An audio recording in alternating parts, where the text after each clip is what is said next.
미국이라고 하는 거대 국가가 AI 산업에 올인 했다는 거예요. 올인 아시죠? 다 들어갔다 이거예요. 그 말은 뭐냐? 앞으로의 미래 세계는 AI의 베이스를 둔 다양한 파생 산업들이 꿈틀꿈틀 거릴 수 있는 환경, 생태계가 만들어지고 있다. 이것을 의미하는 거예요. AI에서 선두로 나오고 있는 기업들이 뭐가 있는지를 제가 또 AI에서 지금 치고 나가는 스타트업과 벤처가 누가 있는지를 여러분들에게 이제 말씀을 드릴 겁니다. 그러면서 투자하십시오.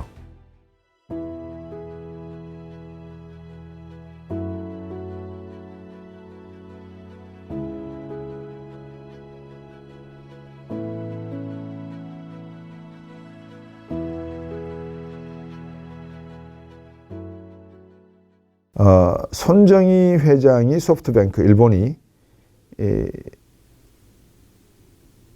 벌써 AI 산업에 미국의 오라클, 엔비디아, 구글, 마이크로소프트 이런 회사들과 함께 AI 산업에 투자를 시작했다라고 하는 것은 이거는 우리나라 기업하는 분들로서는 또 대한민국 국민으로서는 바짝 긴장해야 될 기사다, 내용이다 이렇게 보여집니다. 어느 정도 투자할 거냐? 1,000억 달러에서 맥시멈 5천억 달러 그렇게 이야기를 하더라고요. 세계는 메가 경쟁의 시대에 들어가 버렸습니다. 이제 이게 메가 트렌드라고 하는 의미인데요. 지금 다보스 포럼이 스위스에서 열리고 있지 않습니까? 2025년 핵심 주제가 뭐냐면 지정학적 환경 변화입니다. 다시 말하면 트럼프라고 하는 알지 못하는 불확실성의 사람이 미국을 대변하는 대통령이 되면서 가뜩이나 러시아 우크라이나 전쟁, 이란 이스라엘 하마스 중동 분쟁도 존재하는 상황에서 이 사람은 파나마 운하를 가져오겠다 그러고 그린란드도 가져오겠다 그러고 캐나다 보고는 51번째 주로 들어오라 그러고 지정학적으로 막 지금 엉망진창은 아니죠. 혼란을 야기할 수 있는 이야기들을 막 해요. 근데 미국 내에서도 가만히 보니까요, 우리도 보통 그렇게 그 친구들과 친한 친구도 있고 별로 안 친한 친구도 있잖아요. 뭐 안 친한 친구를 친구로 하기는 뭐하지만 하여튼 친소관계라 그러거든요. 우리가 친하고 소원한 관계, 친소관계라고 하는데 미국 내 기업에서도 친소관계가 존재하더라고요. 보니까 그 데이먼 JP 모간 회장하고 에론 머스크하고 별로 사이가 안 좋아요. 근데 화해했어요. 어제 다보스 포럼에서. 어떻게? 데이먼 회장이 야 머스크 천재더라 이렇게 표현을 했어요. 그러니까 이제 둘이가 화해를 했거든요. 근데 지금 머스크가 워낙 그 독불 장군식이고 또 트럼프한테도 지지 않으려고 하는 언젠가는 이제 그런 성향을 드러낼 거라고 저는 보거든요. 이제 그런 형태의 인물이기 때문에 두 사람이 어느 정도 공존할 수는 있을지 모르겠습니다만 이 에론 머스크가 상대적으로 알트만하고도 별로 친하지가 않아요. 그래서 친하지 않으면 어떻게 할까요? 만약에 제가 친하지 않은 사람의 회사에 투자를 했다. 그럼 뭐 주식 사니까는 어쩔 수 없잖아요. 그죠? 그럼 주식을 사서 에퀴티를 가지고 있으면 적대적 인수합병을 걱정할 만큼의 지분을 살 수는 없겠죠. 아무리 돈이 많아도. 그죠? 하여튼 그 정도의 투자를 하고 있다. 근데 한편에서는 자기가 뭘 하느냐? 자기 나름대로의 또 인공지능 그걸 개발하고 있다. 그럼 이게 무슨 말인가?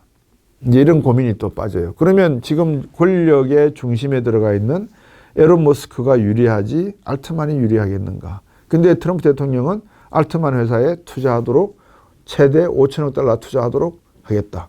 이제 이런 표현을 썼단 말이에요. 그래서 아마 이 미래에는 마이크로소프트, 구글, 그리고 XAI, 그 다음에 스페이스와 관련된 여러 가지 산업들이 좀 더 편제가 다양해질 가능성이 있다라고 저는 보여집니다. 그러니까 어떻게 보면 지난번에도 한 말씀드렸습니다. Telecommunication Act of 1988, 1988년 텔리커뮤니케이션 그러면 전화통신입니다. 전화통신법에 의해서 AT&T가 나눠져요. 5개의 베이비벨로. 그러니까 AT&T를 마마벨이라 그러고 엄마벨. 그 다음에 여기서 분사를 검찰청에서 강제로 했거든요. 그래서 버라이전, 사스웨스턴벨 이런 식으로 이제 나눠지거든요. 이거를 베이비벨로 해요. 그럼 이제 이런 기업들이 처음에는 권력이 집중이 되면서, 그러니까 재정 투자가 집중이 되면서 GPT와 XI로 양분이 되면 이거는 뭐죠? 미국에서 바라볼 때 과점이잖아요. 그럼 과점은 미국에서 지향한다, 하지 않는다, 지향하지 않는다. 그럼 이걸 어떻게 해요? 강제로 분사시켜 버릴 수가 있겠죠. 예, 그래서 그런 시대까지를 논하는 것은 지금은 뭐 상당히 이런 시기지만 어쨌든 미국이라고 하는 거대 국가가 AI 산업에 올인 됐다는 거예요. 올인 아시죠? 다 들어갔다 이거예요. 그 말은 뭐냐? 앞으로의 미래 세계는 AI의 베이스를 둔 다양한 파생 산업들이 꿈틀꿈틀 거릴 수 있는 환경, 생태계가 만들어지고 있다. 이것을 의미하는 겁니다. 그럼 이제 질문을 할 수 있죠. 우리나라에 대해서. 우리나라 기업 중에서 AI를 제대로 할 수 있는 기업은?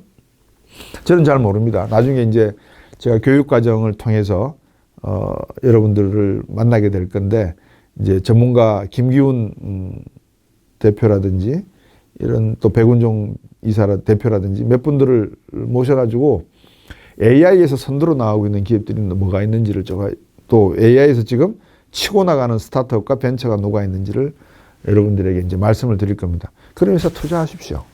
예, 제대로 투자하시면 저는 AI는 이제 필요 충분 조건인 거로 갑니다. 옛날에는 충분 조건이었는데 투자에 있어서 성공하기 위한 이제 앞으로는 필요 충분 조건인 것 같다. 자, 그러면 이게 무엇을 의미하느냐? 중국에 대한 견제, 이거는 이제 초등학교 수준의 이해입니다. 그러면 이게 두 번째, 미국 기축통화의 지위 유지와 미국의 패권 지속 가능성에 대한 확보. 요거는 중학생 정도 이야기입니다.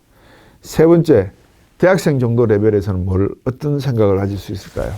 미국이 AI를 가져간다는 말은 시간과 공간의 영역을 육지, 해상, 하늘에서 이제 우주로 확장시킨다는 의미가 포함이 되어 있다. 그러면 여기서 파장되는 산업은 단순히 제조업만 있는 게 아니라 금융산업이 뒤에 숨어 있다. 이렇게 보셔야 되는 겁니다. 그럼 금융이라고 하는 것이 무엇이냐를 뭐 우리가 금리 따지고 통화, 재정 전부 돈이잖아요. 그러니까 화폐에 대한 개념을 우리가 또 이해를 해야 됩니다. 그 미래 화폐는 지금도 여러분 카드 쓰잖아요. 이걸 디지털 화폐라 그럴 수 있잖아요. 여러분 뭐 애플페이, 저도 애플페이 가끔 쓰는데 뭐 삼성페이도 찍으시고 다 그렇게 하시잖아요. 그러니까 돈이 사실 손에 만져지지 않아요. NFT예요. NFT. Non-fungible token이에요. 이러한 화폐의 기능이 나타날 때의 그 신뢰, 신용 이런 것들은 어떻게 평가될 것인지 엄청난 지각 변동이 저는 일어날 걸로 보여지거든요. 그러면 돈의 흐름이 더 빨라진다는 말은 그만큼 금융이 제조업과 서비스업 뒤에서 움직일 수 있는 폭, 운신의 폭이 다양화된다는 것 말합니다. 예, 다양화될 것이다. 그 다양화되는 데 있어서 미국이 2024년 1월 달에 비트코인 NFT도 만들었고 이더리움 NFT도 만들었고 최근에는 리플까지 이야기를 하고 있습니다.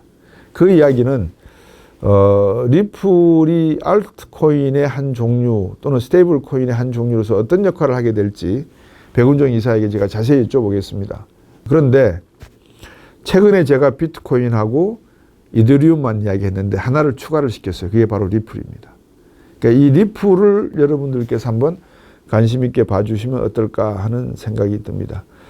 이제 스테이블 코인이라고 하는 것은 거래할 때의 가격 단위를 책정하는 US 테더 같은 이런 내용인데 사고가 났었죠. 그죠? 뭐 아시다시피. 이렇게 되면 그 다음에 또 변화가 일어날 게 회계에 있어서도 변화가 일어날 수가 있습니다. 수많은 이제 문명의 진화가 일어날 가능성이 제가 볼 때는 2025년부터 시작이 되었다. 그렇게 봐주시면 어떨까 합니다. 그러니까 AI의 투자라고 하는 것이 제조업의 부활을 의미한다. 초등학생이 이야기할 수 있는 것. AI에 대한 투자가 다시 일어났다라고 하는 것은 미래의 글로벌 패권을 미국이 지속해서 가져가겠다고 하는 의미, 중학생의 의미입니다. 1889년인가요? 몰로주의라고 들어보셨죠? 몰로 대통령이 주장한 미국의 정책입니다. 대외 정책. 뭐죠? 우리 건드리지 마. 우리는 거대한 외딴섬으로 남아있을 테니까 우리한테 시비도 걸지 마. 우리는 몰라. 전쟁하든지 말든지 너끼리 알아서 해. 유럽은 유럽대로, 아시아는 아시아끼리 해. 난 몰라. 몰로주의예요. 1912년인가요? 13년? 우드로 윌슨 대통령이 경찰 국가를 선언했죠. 간섭 다 할래 이제. 그러면 지금 트럼프의 정책이 우드로 윌슨의 경찰 국가를 지향하는 것은 아니라는 걸 이해하시겠죠. 그럼 이게 몰로주의로 돌아가는 거라고 여러분들은 생각하시겠죠. 저는 어떻게 말씀드리냐, 대학교 리포트 수준. 이거는 새로운 윌슨주의다라고 보셔야 됩니다. 무슨 말이냐. 겉으로는 나는 모르겠고 뭐 러시아 우크라이나 휴전하든지 말든지 모르겠고 뭐 이런 표현을 쓰는지는 모르겠습니다만 트럼프는 철저하게 5년 10년 뒤에 미국은 세계의 중심 국가로서의 지위를 그대로 유지하게끔 내가 기반을 지금 만들어 놓겠다. 어떻게? AI 투자 5천억 달러 이상 할 수 있다. 어떻게?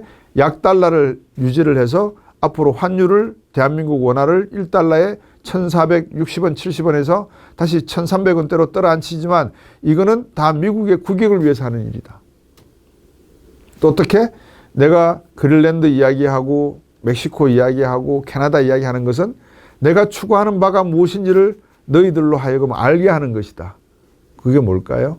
이런 것들을 우리가 고민해 나서 미국이 지향하는 바가 과연 어떤 방향인지를 아면 이제 대학원 수준에서는 대한민국이 대중국 정책을 어떻게 가져가야 될지, 대러시아 정책을 어떻게 가져가야 될지, 대일본 정책을 어떻게 가야 될지가 답이 나오는 겁니다.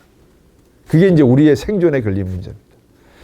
그래서 AI라고 하는 것은 단순하게 미국의 마가, 제조업의 부활과 골든 에이지 시대를 주창하는 그 것만 보지 마시고 거기에 따르는 금리를 앞으로 떨어뜨려서 기업들이 투자할 수 있도록 지원할 수 있는 방안을 스텝 멤버들이 생각하고 자문을 하고 있다. 이렇게 보시고 그 덕에 금리가 떨어진다는 말은 달러가 강하다는 말, 약하다는 말, 약하다는 말. 약달러로 간다는 말은 환율이 1,400원대에서 1,300원대로 하반기 정도 되면 움직일 수 있다는 그 가능성도 이제 열어놔야 된다.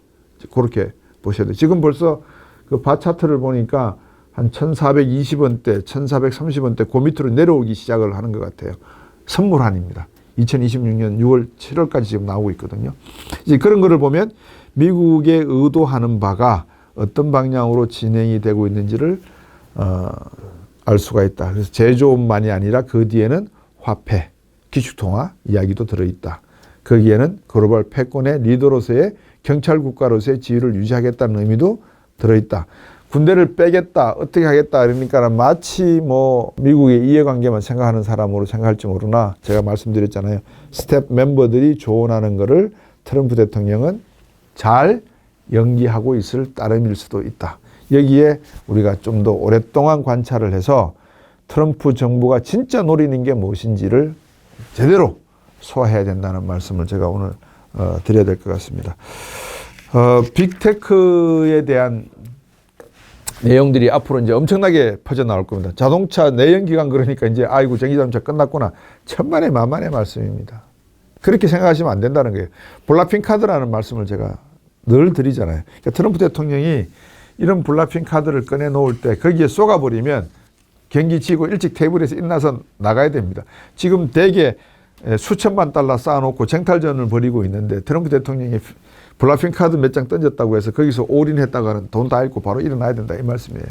그러면 이제 우리가 트럼프 대통령이 만들어 놓은 여러 가지 AI 관련된 그런 내용에서 미국이 중시하고 있는 첫 번째 개념이 뭐냐? 기축통화를 중심으로 한 미국의 글로벌 경제 패권, 기술 표준의 패권은 계속해서 유지해 가려고 한다. 첫 번째. 두 번째, 유지뿐만 아니라 뭘 한다? 확장하려고 할 것이다.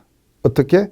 중국과 유럽으로의 확장 정책을 펼치기 위해서 미국은 AI 기술과 양자 컴퓨팅. 그러면 이 두 개를 개발하려고 그러면 뭐가 필요하죠? 빅데이터, 데이터 센터가 더욱더 확장이 될 겁니다. 그러면 이 데이터 센터를 지원하기 위해서 뭐가 필요하죠? SMR, 제가 그랬잖아요. 소형 원자로가 계속 중요성을 띌 거라고 제가 말씀드렸잖아요. 그럼 우리나라에서 소형 원자로를 개발할 수 있는 회사가 어디에 있죠? 두 땡땡땡땡 회사가 있죠. 그런 회사들을 유심히 보시라고요. 답이 그런 데 있습니다. 자, 그러면 이제 700조를 부어서 AI를 키우겠다고 하는 것을 보지 마시고 그 뒤에 21세기 이후에 트럼프가 지향하는 것은 경찰 국가로서의 지위를 공고히 하겠구나. 그 다음에 박사학위는 뭐로 한다고요? 하드웨어가 아니고 뭐로 한다고요? 그 경찰 국가의 헤지모니를 뭐로 잡는다? 소프트웨어로 잡는다. 기술과 신금융 자본으로 잡는다. 이거예요. 그러니까 우리가 이제 미국이라고 하는 나라를 제가 너무 과대평가하는 거라고 생각하실 수도 있는데, 제가 보는 관점에서 미국이라고 하는 워싱턴 DC라고 하는 그 도시는 엄청난 미래에 대한 맨파워를 바탕으로 해서 지금 전략적 전술적 가치를 만들어가고 있는 시점이다. 우리가 단순히 트럼프 대통령을 놓고 돌라이 아닌가, 아인슈타인 아닌가 이렇게 생각해서는 위험천만하다. 왜?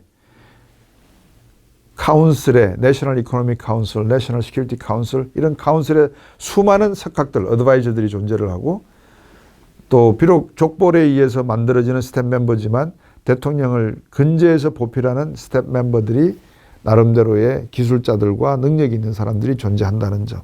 그리고 대통령이 결정한 얼터너티브를 성실히 이행할 수 있는 세크레터리로 임명을 해놨다는 점. 이게 마치 불편한 진리인 것 또는 불편한 진실인 것처럼 비춰질지 모르지만, 트럼프 대통령은 문제를 일으킴으로 해서 혼란을 이야기하고 뒤에서는 미국의 이해관계를 하나씩 뽑아먹는 그런 전술을 쓰고 있을 수도 있다는 그런 느낌을 가져야 되지 않나 싶습니다. 한국은 다른 건 저는 모르겠습니다. 뭐 정치는 저는 워낙 모르는 사람이니까. 근데 분명한 거 하나는, 미국이 이렇게 전략적인 어떤 미래의 가치를 놓고 이야기를 하고 있음에도 불구하고 한국은 전혀 거기에 대한 느낌을 갖고 있지 못한다는 것은 상당히 뭐라 그럴까요? 좀 불안하다. 그런 생각이 듭니다. 빚이 많으면 불안하죠. 근데 빚을 안 지는 사회가 가능하다고 보십니까? 이건 이제 제가 화폐 이론에서 한번 말씀을 드려야 돼요. 간단하게 설명을 드릴까요? 제가 우리 아람 PD한테, 중앙은행입니다. 아람 PD한테 100원을 빌려줘요. 근데 아람 PD한테 10원은 놔두고 가. 이거 혹시 필요할지도 모르니까, 돈 찾으러 오는 사람이 있으면 내가 줘야 되니까 10원은 놔두고 가. 그래서 90원을 빌려줍니다. 그러면 아람 PD가 은행으로서 우리 또 다른 PD에게 돈을 또 빌려줍니다. 상업용으로 대출을 해주죠. 또 10% 떼고 빌려줍니다. 그러면 대출 이게 다 뭐예요? 빚이죠, 뭐예요? 빚이잖아요. 그러니까 이게 금융자본주의예요. 예, 이게 금융자본주의예요. 빚으로 살아가는 세상이 금융자본주의예요. 근데 이제 이렇게 되니까 누구만 돈을 벌어요? 금융자본가만 돈을 벌어요.